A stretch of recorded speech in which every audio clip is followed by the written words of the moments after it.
The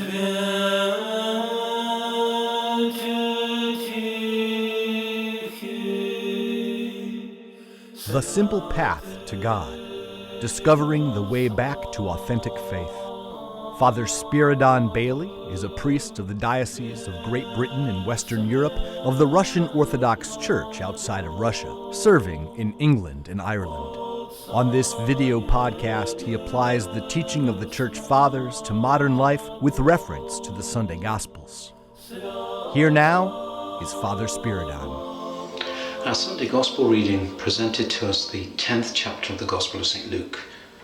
And once more we heard that familiar story of the Good Samaritan.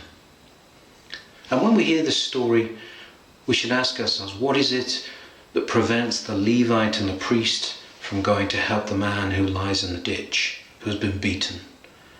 What is it in them that prevents them from helping him?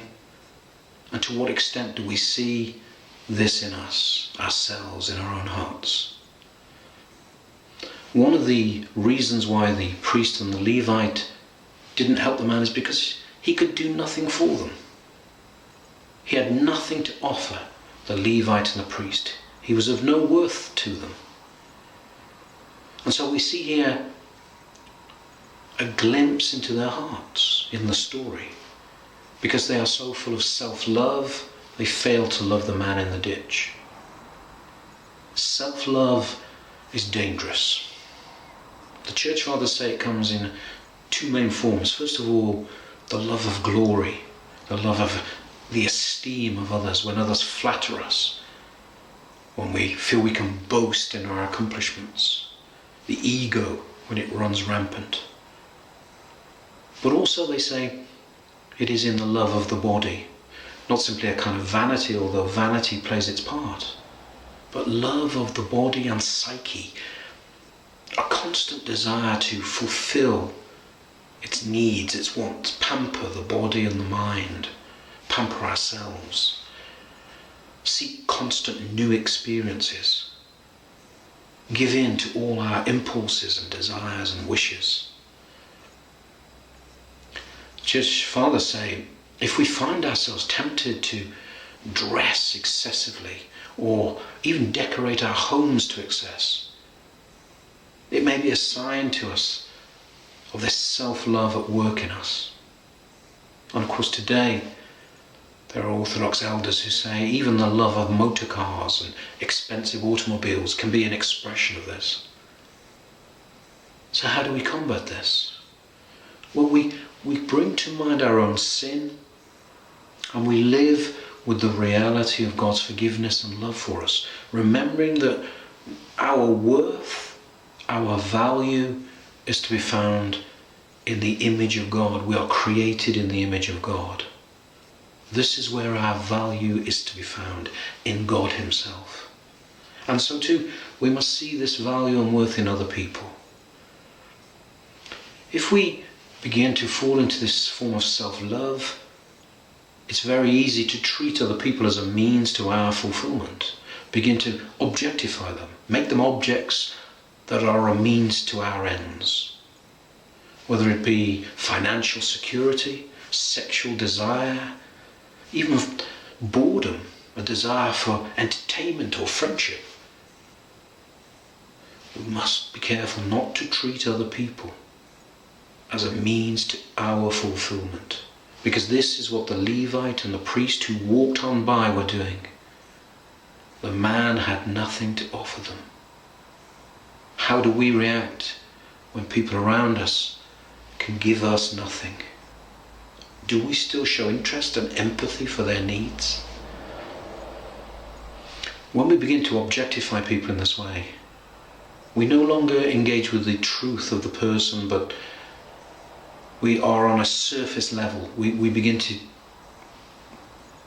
relate to them as a kind of caricature of a person.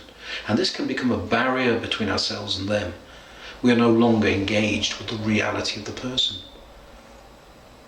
And of course, it's possible for us to do this with God. We can create an image, a caricature of God that comforts us, that meets our needs, our psychological and emotional needs. We can carry this around for years. False ideas of God that satisfy us. But just as a caricature can prevent us from meeting the reality of people, so too false ideas of God that may be very comforting can prevent us from meeting the truth of God.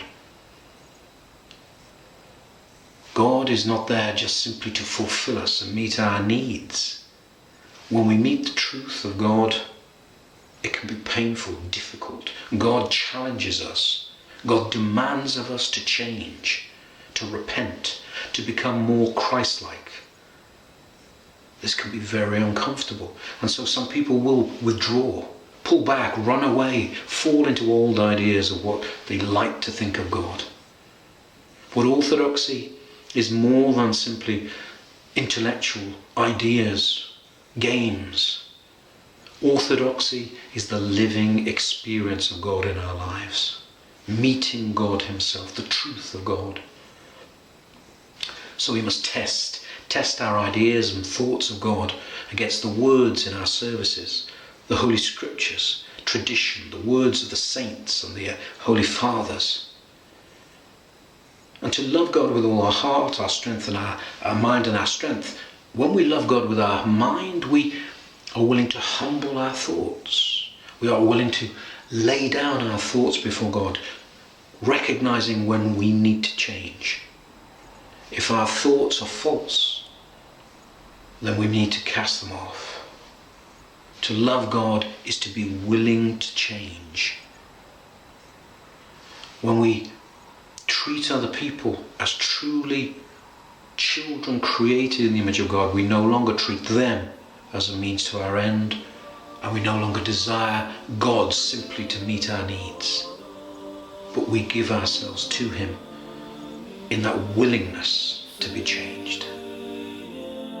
The Simple Path to God, Discovering the Way Back to Authentic Faith. Father Spiridon Bailey is the author of several books, including Orthodoxy and the Kingdom of Satan and Journey to Mount Athos.